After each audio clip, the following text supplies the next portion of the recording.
하나님 말씀을 보겠습니다. 말씀은요, 로마서 5장 17절 말씀입니다.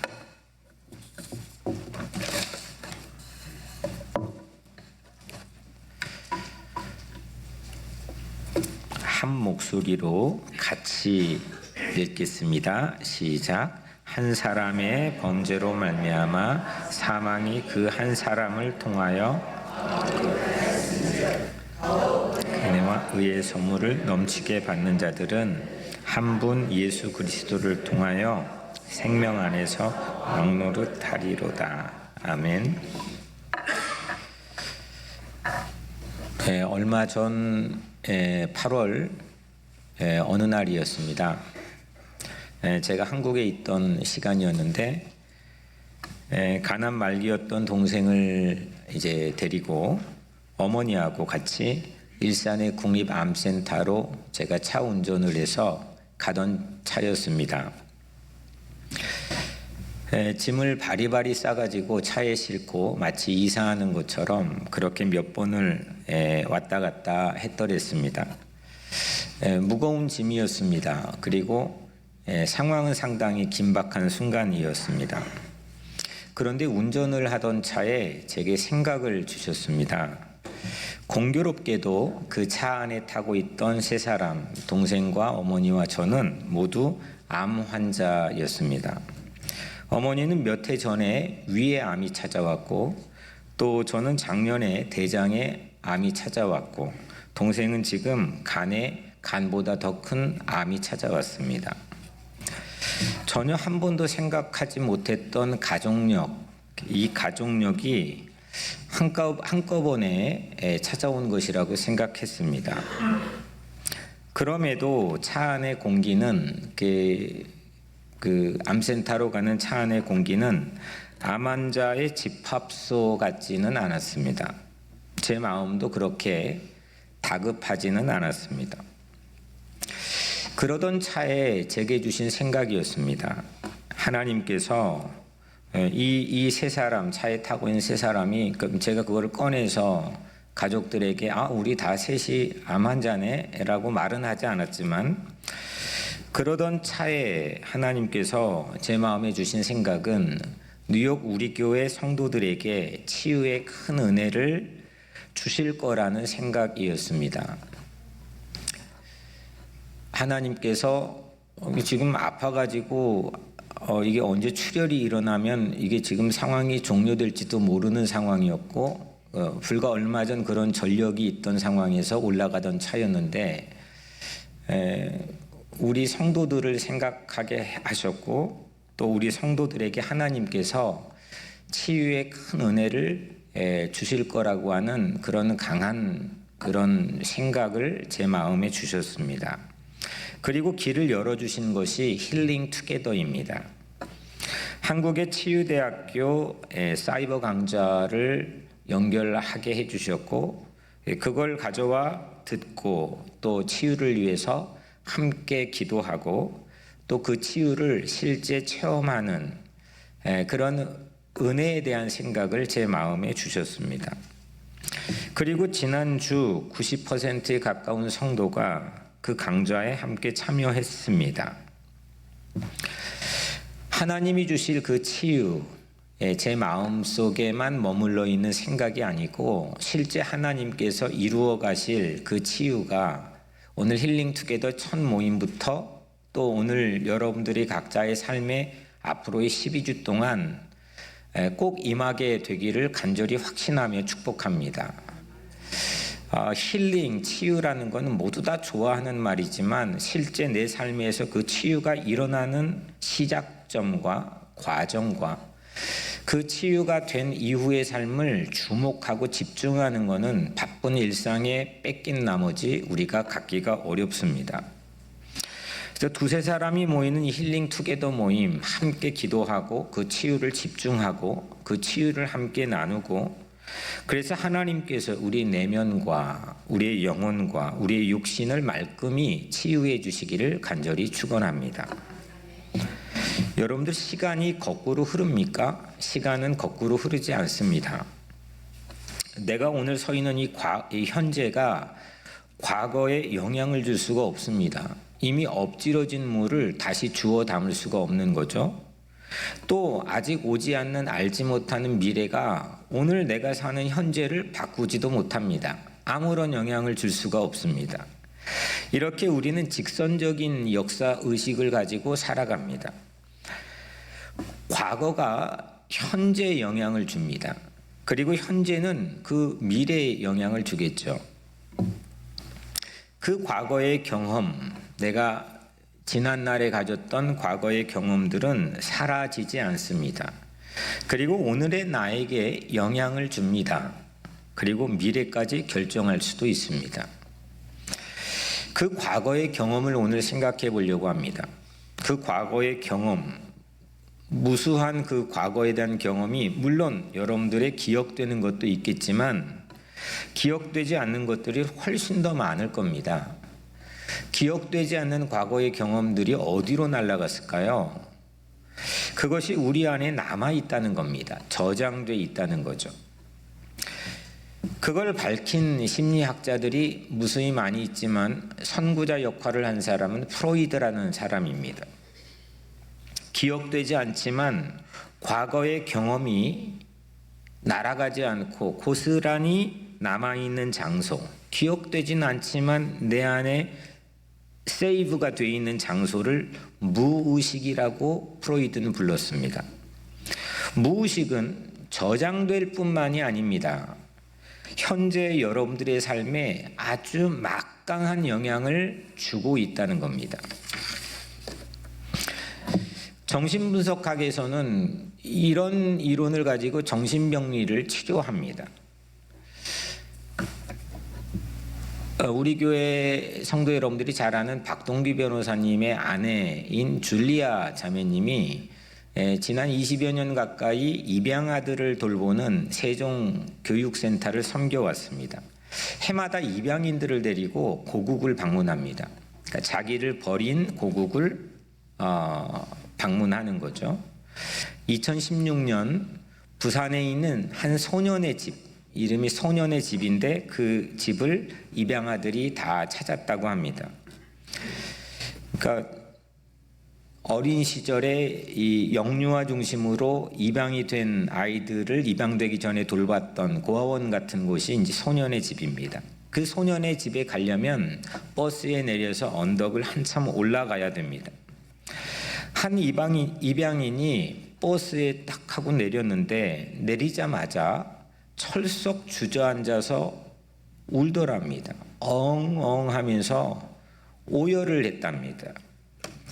입양인이 그 울음을 그치고 말하기를 바람 냄새가 가슴에 와 닿아서 그렇게 울었다는 겁니다. 이 냄새 기억난다고, 자기가 부산에 살았던 것 같다고. 그런데 그 입양인은 태어난 지 1년도 안 되었을 때 입양된 친구입니다. 혹시 몰라서 입양기관에 전화 연락을 해 알아보니까 바로 그 소년의 집에서 홀트로 보내져서 미국의 입양으로 보내졌다는 겁니다. 1살도 안 되었을 때 입양이 보냈는데 그게 기억이 된 거죠. 줄리아 자매님의 말로는 냄새, 맛으로 기억이 나는 입양인들이 정말 많다는 겁니다. 기억나지 않는 시간에 보내졌고 버려졌는데 그걸 성인이 되어 어떤 순간에 맛으로 또 냄새로 기억이 되살아난다는 겁니다. 한 입양인은 재래시장 구경하다가 옛날 눈깔 사탕을 사서 입에 넣어줬다라는 겁니다. 그런데 그걸 입에 넣어주자마자 통곡을 하더라는 겁니다. 그 맛이 무의식 속에 있던 기억을 되살아나게 한 겁니다. 친모를 만나면 거의 대부분 한없이 엄마의 냄새를 맡는 친구들이 많답니다. 이런 것들은 무의식의 기억이 작동을 하는 거죠. 내가 도저히 기억날 수 없는 상황인데 그런 시간인데 그게 기억이 나서 나를 자극하는 겁니다. 심리학의 선구자인 프로이드는 정신장애의 원인이 일생 동안 반복되는 어린 시절에 해결되지 않는 갈등 또는 상처 때문이라는 것을 처음으로 주장한 사람입니다. 그리고 지금은 모든 정신병리학의 치료가 그 전통에서 이루어지고 있습니다. 그 어린 시절의 경험에서도 현재 오늘 우리에게 가장 큰 영향을 주는 것은 부모와의 경험입니다. 부모와의 경험을 다 기억할 수는 없겠지만 내가 기억나는 것이든 아니면 무의식 속에 있는 기억이든 그 부모와의 경험이 오늘 그게 시간이 어떻든 나이가 어떻든 나에게 현재 가장 큰 영향을 준다는 거죠. 지난주 강좌에서 부모의 긍정적인 양육 태도 5가지를 강사가 소개를 해 주셨습니다. 민감한 반응, 그 다음에 칭찬과 지지, 무조건적 긍정적 존중, 담아주기, 견뎌주기. 이렇게 듣다 보니까 이 강좌를 부모 교육으로 느끼기가 쉽습니다. 나는 이미 다 오래전에 자녀 교육을 끝마쳤는데 이런 강좌가 오늘 나에게 무슨 필요가 있을까라는 질문을 하기 쉽죠. 그런데 12강까지 진행될 이 강좌나 이 강좌의 타이틀은 부모 교육이 아니라 자기의 내면 치유입니다. 앞으로 진행될 이 강좌는 자기의 내면에 자기의 지도를 처음 대면하게 만들어주는 중요한 길잡이 역할을 하게 될 거고, 또한 그 내면을 볼 뿐만 아니라 내면을 치유하는데 아주 중요한 역할을 해주리라고 저는 생각합니다. 저도 1강, 2강을 듣기까지는 이거를 성도들에게 어떤 커넥션으로 소개할 수 있을까라고 조바심이 들었습니다. 그런데 이게 차츰차츰 이거지라고 하는 확신이 들었습니다. 자기 삶의 로드맵을 펼쳐 보일 수 있는 기회, 자기를 분석하고 들여다볼 수 있는 기회가 많이 있는 것 같지만 실제로 그런 도구를 제공받기가 매우 쉽지 않습니다. 그렇게 우리는 세월이 흘러가는 경우가 많습니다. 부모의 양육 태도에 나라는 사람이 영향을 받죠. 그리고 나는 또 어딘가 살고 있을 성인이 된 그 자녀에게 그런 영향을 또 주었습니다. 이 무의식 간에 있는 상처들이 복잡한 관계에서 실타래처럼 얽혀 있습니다. 가족력처럼 이어져 내게 준 영향, 부모가 나에게 준 영향, 또 내가 그 자녀에게 준 영향을 알기만 해도 심리학은 그거를 치유라고 부릅니다. 그거를 대면하게 하는 순간부터 힐링이 이루어진다고 심리학은 얘기합니다. 그 내면의 상처들의 원인을 알 뿐 아니라 그런데 우리는 주님께 그 상처를 가지고 나와 치유해달라고 기도할 수가 있습니다. 그리고 주님이 그 상처를 치유해 주신다는 약속을 가지고 있습니다. 나는 왜 이렇게 살까요? 나는 이미 어른이 되었는데 왜 이런 모습을 보일까요? 성인이 되었는데도 어떤 부분이 여전히 아이처럼 왜 성숙하지 못한 모습을 보일까요? 벌거벗은 임금님처럼 나는 괜찮아 보이지만 타인은 나를 그렇게 바라볼 수 있는 상황에 왜 나는 노출할 수밖에 없을까요? 왜 그게 반복될까요? 또 다 성장해버린 내 자녀는 내 책임에서 과연 벗어난 걸까요? 내 모든 범위에서 벗어난 걸까요? 과연 그 자녀는, 성인된 자녀는 다 온전하기만 한 걸까요? 서툴었던 부모로서의 과거의 이 양육으로 여전히 그 영향 아래 살고 있는 성인 자녀에게 나는 아무것도 해줄 수 있는 게 없을까요? 나는 그냥 밥 먹이고 학교 보내고 졸업시키고 취직시키고 결혼시키고 하면 나의 책임은 다 끝나는 걸까요? 그 성인된 자녀는 나의 범주에서 정말 벗어나 있는 걸까요? 또 이미 세상에 계시진 않지만 이미 돌아가셨을지도 모르지만 나의 부모가 나의 내면에서 영향을 주고 있는 부분은 과연 없을까요?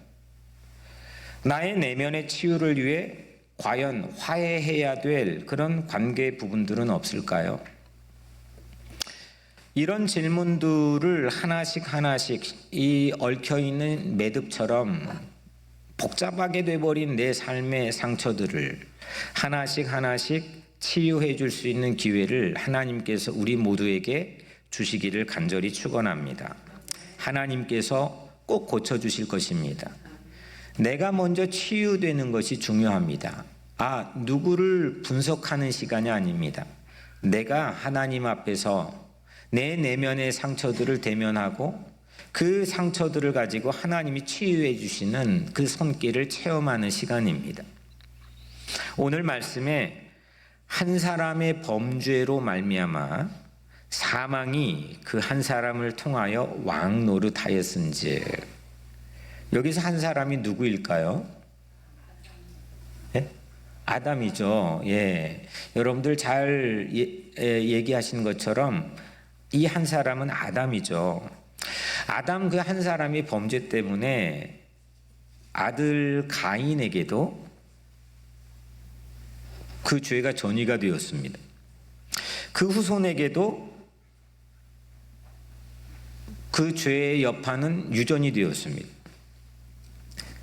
그래서 그 한 사람의 범죄로 말미암아 죽음이 그 이후에도 왕노릇했다는 게 바울의 통찰입니다.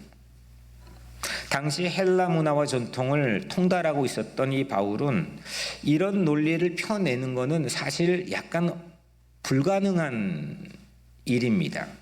근데 바울은 그가 가지고 있는 학문에 대한 경험과 다르게 이런 성서적인 통찰을 가지고 우리에게 제시합니다.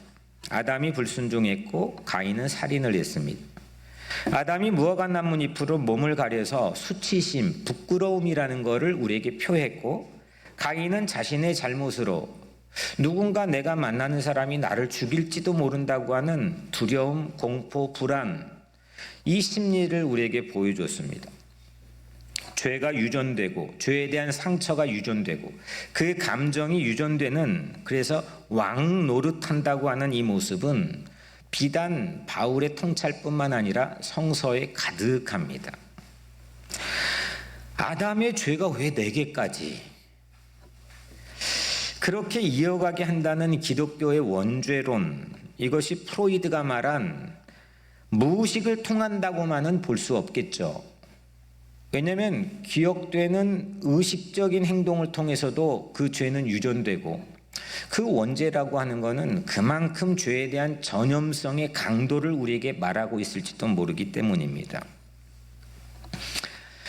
그런데 여기에서 우리가 한 가지 분명한 것은 이 죄와 죄로 인한 죽음이 가족력인 것은 분명합니다. 죄와 죄로 인한 상처 또는 상하는 감정이 가족력인 것은 분명합니다. 유전이 됩니다. 아담 한 사람의 죄가 가족력으로 오늘날 나까지 왕노릇하는, 내 안에서 왕노릇합니다. 실제는 내가 내 삶의 주인인 것 같지만 그 주인됨의 권세를 상실하고 내 안에 왕노릇하는 것은 따로 있습니다.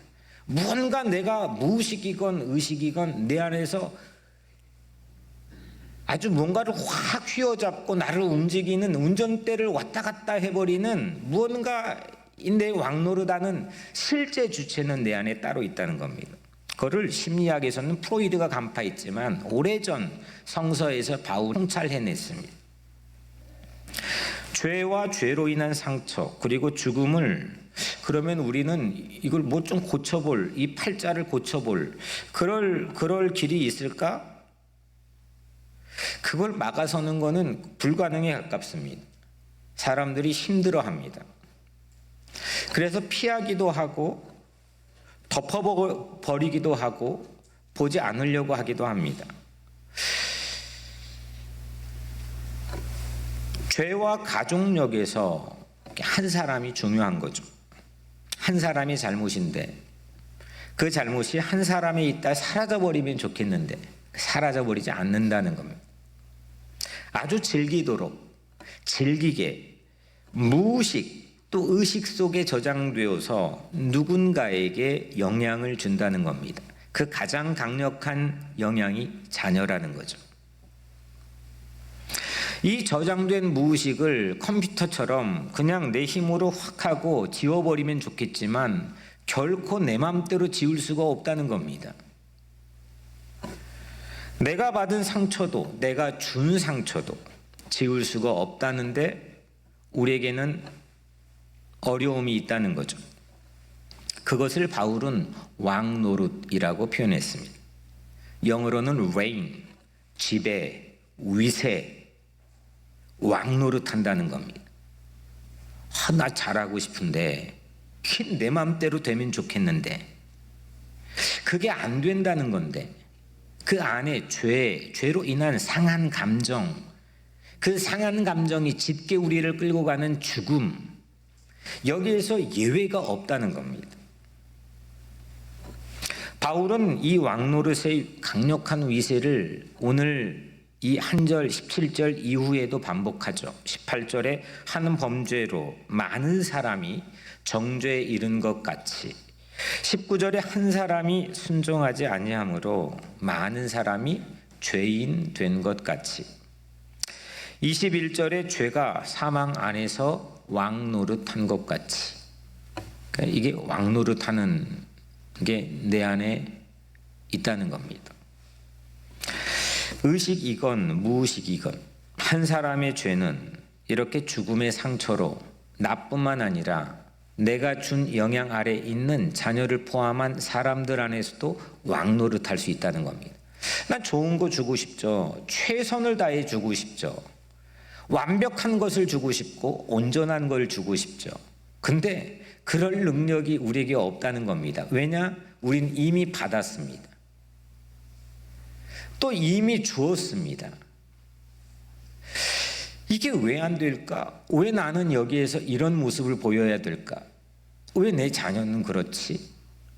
왜 이게 이렇게 유전되지? 가장 화나는 지점이 자녀 키우면서 여러분들은 뭡니까? 전 자녀 이렇게 키우면서 내 모습이 그대로 자녀에게 보여질 때 이거 화가 납니다. 아니 그럼 나한테 화내면 되잖아요. 그 나한테 화를 내지 않고 자녀에게 화를 냅니다. 그런데 너무 닮은 모습이 외형뿐만 아니라 그의 삶의 습관이나 속성 가운데서도 이건 아니지 하는데 보여집니다. 그때 화가 팍 올라갑니다. 이런 아주 단편적인 증거들부터 우리는 무수한 증거들을 심리학자들도 제시했고 우리들도 알고 있습니다. 근데 덮어버립니다. 피합니다. 해결할 능력이 없기 때문이죠.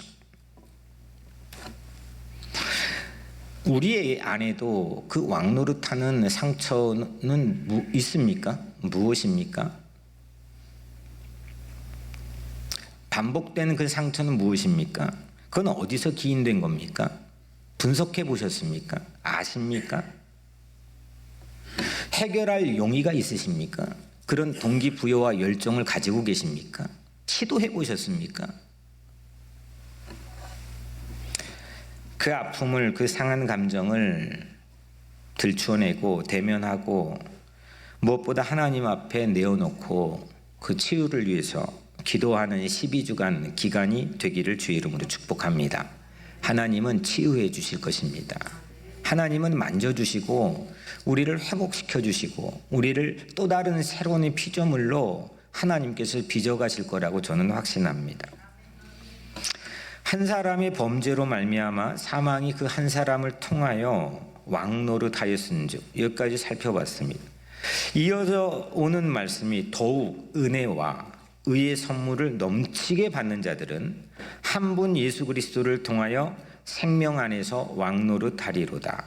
제가 다시 한번 읽겠습니다.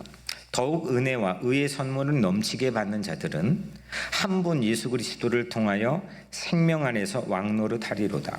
이 후반부가 좀 복잡합니다. 문장이 약간은 복잡합니다.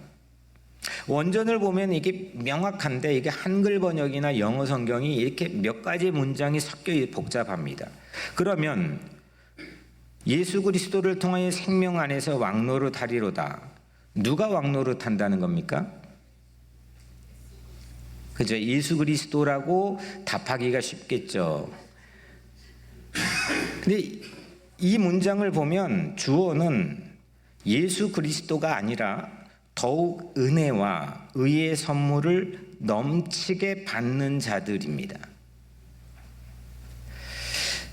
더욱 은혜와 의의 선물을 넘치게 받는 자들이 세상을 지배하고 세상에서 왕노릇하는 이야기를 바울이 했는데, 이거는 매우 드문 표현입니다. 바울의 쓴 글들 안에서도 이거는 매우 희귀한 표현입니다. 한 분 예수님을 통하여 생명 안에서 왕노릇하는 자들은 은혜와 선물을 넘치게 받는 자들이라는 겁니다. 우리가 왕노릇하는 것, 우리가 종처럼 살지 않고 비루하게 살지 않고 거룩한 왕 같은 제사장으로 왕노릇하는 것, 이거는 예수님을 나의 왕으로 모셔서 선물을 넘치게 받는 자들에게 임한다는 겁니다. 한 사람 예수 그리스도께서 마련해 주신 어마어마한 이 생명의 선물, 이 생명의 선물을 두 팔을 벌려 넘치게 받아들이시기를 축복합니다. 생명의 선물을 넘치게, 두 팔 벌려 넘치게 받아들이는 믿음의 사람들, 그 사람들이 왕노릇하는 세상은 하나님께서 우리에게 주신 하나님 나라의 약속이자 꿈이었습니다. 더욱 은혜와 의의 선물을 넘치게 받는 자들은 한 분 예수 그리스도를 통하여 생명 안에서 왕노릇하리로다. 두 팔을 벌려 생명의 선물을 받아들이는 것은 선물을 넘치게 받는 왕노릇 해야 될 사람들의 자세입니다. 그냥 내 내면의 상한 감정 때문에 주머니에 넣고 있다든지, 손을 감추고 있다든지, 나 예수님 믿지만 움츠려 들어 있다든지, 그게 아니라 넘치도록 받도록 하는 것, 그 자세는 두 팔을 벌리는 겁니다. 이 생명의 선물을 넘치게 받는 자들이 되십시오. 여러분들은 넘치게 받고 있습니까? 이게 바울이 말한 새로운 영적인 통찰입니다. 예수님을 나의 왕으로 모십시오. 오직 그리스도를 내 왕으로 모시고 왕 같은 제사장처럼 왕노릇하는 거룩한 꿈을 포기하지 마십시오. 한 사람 예수님이 이루실 일은 단지 인류가 죄가 이 땅에 오기 전에 자리로 돌아가는 것보다도 훨씬 크다는 것을 바울은 말하고 있는 겁니다. 인간을 바로잡는 것은 단순히 아담의 죄와 그 결과를 뒤집는 것보다도 훨씬 큰 겁니다. 그 죄를 지었는데 이미 엎드려진 물을 어떻게 합니까? 이거 지우는 방법, 또 아니면 없이 하는 방법, 결과를 바꾸는 정도가 아닙니다. 그것보다 훨씬 더 우리가 맛보지 못하고 예견치 못했던 중요한 일, 큰 일이 한 분 예수님을 통해서 생명의 선물로 우리에게 오고 있고 주어져 있고 우리에게 주셨다는 겁니다. 범죄와 선물, 이 두 가지, 한 사람의 범죄로 말미암아 사망이 그 한 사람을 통하여 왕노릇하였은즉, 이 문장과 더욱 은혜와 의의 선물을 넘치게 받는 자들은 한 분 예수 그리스도를 통하여 생명 안에서 왕노릇하리로다, 이 문장 중에서 범죄와 선물은 우리가 자칫 이 문장을 읽으면 이게 참 기가 막히게 이 대등하게 써놨구나로 생각해서 이 단어는 이 단어와 매칭이 되고 이 주어는 이 주어와 매칭되면서 우리는 실제 주어를 잘못 잡을 수가 있습니다. 범죄와 선물은 대등한 수준에서 비교할 수 있는 게 아닙니다. 우리 범죄는 물론 형편없었고 물론 연약했지만 그에 비하여 선물은 그 범죄에 대한 반작용으로 우리에게 그 정도의 수준으로 주어지는 게 아닙니다. 생명이라는 하나님의 선물은 죽음과 단순하게 비교될 수가 없습니다. 우리를 새로운 피조물로 다시 창조하기 위해 예수님께서 우리에게 오셨고 우리 죄를 대신 짊어지시고 십자가에 죽으셨습니다. 예수님이 하신 이 일로 인해서 예수님께 주시는 이 생명이 이루어낼 가슴 벅찬 회복과 치유를 하나님의 선물로, 하나님이 주신 선물로 두 팔을 벌려 받아들이시기를 축복합니다. 이것이 사망이 왕노릇하는 가족력을 끊어낼 유일한 치유입니다. 끊어내 보셨습니까? 이미 그냥 성장하면, 성인이 되면 내 맘대로 되지도 않는 자녀, 내 책임에서 이제는 벗어났다는 타협안을 가지고 대충 살아갈 수도 있겠지만 여전히 그 자녀는 나의 영향 아래에 있고 나는 또 내 부모의 영향 아래에 있는 이 상한 감정이라는 유전을 가지고 있는 가족력을 뭘로 우리는 끊어낼 수 있습니까? 성경은 불가능하다는 겁니다. 왜 성인 아이의 이 성숙하지 못한 행동들이 우리 다 컸는데도 불구하고 나오는 겁니까? 그 유전되는 상하는 감정의 가족력 때문이라는 거죠. 우리가 왕 같은 제사장으로 세상을 다스리는 생명의 나라를 꿈꾸는 것, 이건 하나님께서 치유된 자, 구원받은 자에게 주신 거룩한 꿈입니다. 그거를 우리는 선교라고도 부릅니다. 내 안에서 왕노릇하는 이 과거의 기억들, 왜곡된 상처들을 대면하고 하나님을 나의 아버지로 모시고 그리스도 예수를 나의 왕으로 모실 때 우리는 세상에서 왕노릇하는 거듭난 자녀로 다시 태어나게 됩니다. 물론 저도 그렇지만 여러분들은 어떨지 모르겠지만 저도 실수하는 거지만 여러분들의 자녀들에게는 어떻게 대하십니까? 여기서 막 말씀 듣고 아멘하고 은혜 받고 또 찬양 막 거룩하게 했는데 집에 가서 여러분들의 자녀에게는 어떻습니까? 또 이미 성장에 출가한 자녀들일지라도 그 자녀들에게 여러분들은 어떠한 마음과 책임을 가지고 있습니까? 여러분들의 부모에게서 받은 여러분들의 유전된 내 내적인 내면 아이는 여러분들은 어떤 상태입니까? 거듭남이라고 하는 신비한 구원의 비밀을 예수님께서 요한복음 3장에 나타나 주신 것은 그냥 우리 보고 세례 한번 맞고 끝나라 이런 어떤 이례적인 값싼 자동 판매기 같은 그런 구원을 말하기 위함이 아닙니다. 모든 목숨과 핏값을 다 지불하고 우리를 새로운 피조물로 다시 태어나게 하고 치유하고 구원하게 하는 하나님의 놀라운 생명의 선물인 줄로 믿습니다. 다시 태어나는 이 진리는 기독교 안에만 있습니다. 이 거듭남은 과거의 상처나 경험과 기억보다 훨씬 놀랍게 큰 치유와 구원인 줄로 믿습니다. 두 팔을 벌리십시오. 내 마음의 두 팔을 여십시오. 그리고 믿음으로 그 선물을 받으십시오. 현재가 과거에 영향을 줄 수 없다고 처음에 말씀드렸죠. 어떻게 엎질러진 물을 현재가 바꿉니까? 영향을 줍니까? 이미 끝나버린 건데 그 앞에 우린 좌절하죠. 이거를 직선적인 역사의식이라고 심리학자들은 부릅니다. 그런데 말씀을 준비하며 아니요, 기독교의 신앙은 현재의 믿음이 과거에 영향을 줍니다. 오늘날 나에게 주신 믿음, 그 선물에 대한 태도가 내 과거를 뒤바꿔 놓습니다. 그거를 거듭남이라고 부릅니다. 이게 심리학이 가지고 있는 완전치 못한 한계라고 저는 생각합니다. 하지만 심리학 또한 하나님께서 우리에게 주신 선물입니다. 도구입니다. 현재의 두 팔을 벌려 넘치도록 생명의 선물을 받아들이는 사람들,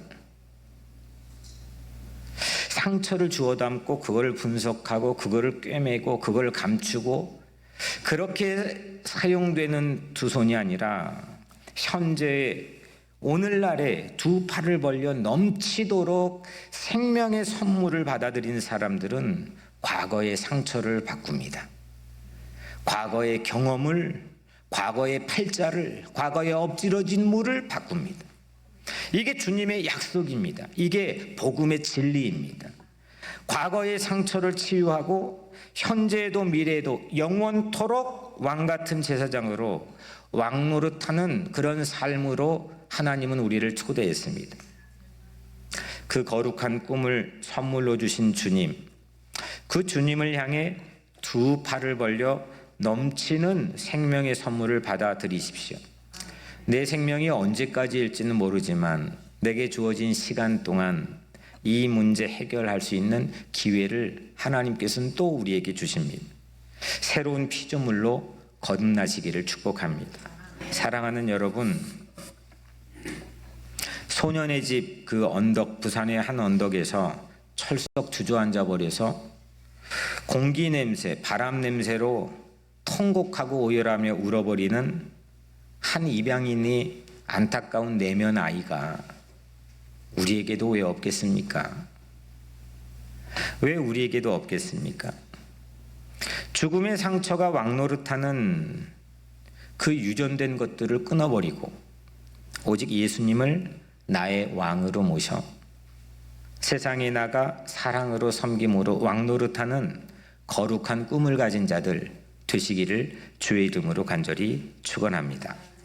기도하겠습니다. 은혜로우신 하나님 감사합니다. 오늘 주시는 말씀처럼 우리 마음밭의 옥토와 같아서 30배, 60배, 100배의 치유의 역사가 일어나게 하여 주옵소서. 내 내면이 온전하게 치유되어서 나도 내 자녀들에게 마음을 어루만져주고 기도해주고 그 상처를 치유해주는 진정한 부모가 되게 하여 주옵소서. 우리의 부모로부터 받은 상한 감정이 있을지라도 우리 영원한 아버지 되시는 하나님을 나의 아버지로 모시고 우리 또한 왜곡되고 비뚤어진 우리의 삶의 자화상이 다시금 거룩하고 성숙한 왕같은 제사장의 모습으로 바뀌어지는 거듭남의 열매를 맺게 하여 주옵소서. 하나님 성도들을 만져주시옵소서. 저들 치유해 주시옵소서. 역사가 일어나게 하여 주옵소서. 우린 주님의 약속을 믿습니다. 세상에 흔들리는 이 세파 속에서도 우리 마음속에 주의 약속이 흔들리지 않도록 주께서 꼭 우리의 성도들을 붙들어 주시고 오늘 힐링 투게더의 모임 가운데서도 주님의 치유의 손길이 모든 교우들의 마음 가운데 임하게 하여 주옵소서. 예수님의 이름으로 간절히 기도드리옵나이다. 아멘. 우리 다 함께 일어나 찬송 93장 찬양하겠습니다.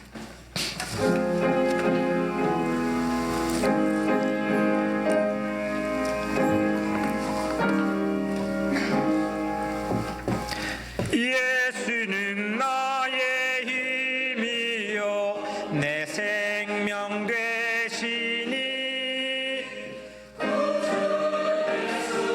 떠나 살면 죄중에 빠지리 눈물이 앞을 가리고 내 맘에 근심 쌓일 때 위로하고 힘주시리 주 예수.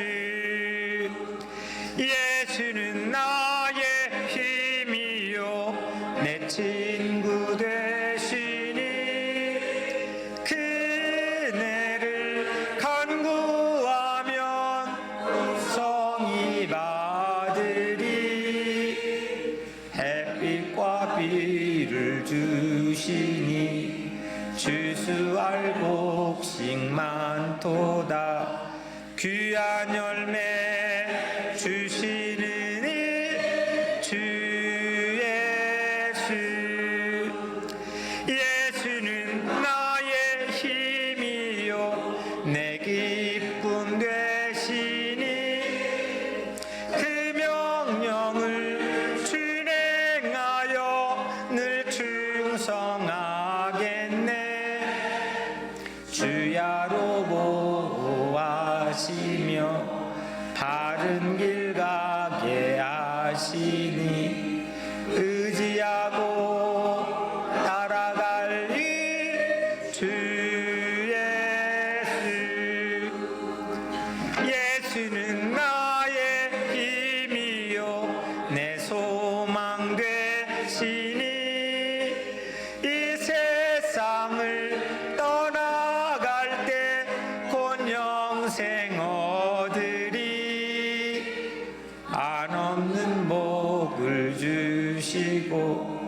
영원한 기쁨 주시니 나의 생명 나의 기쁨 주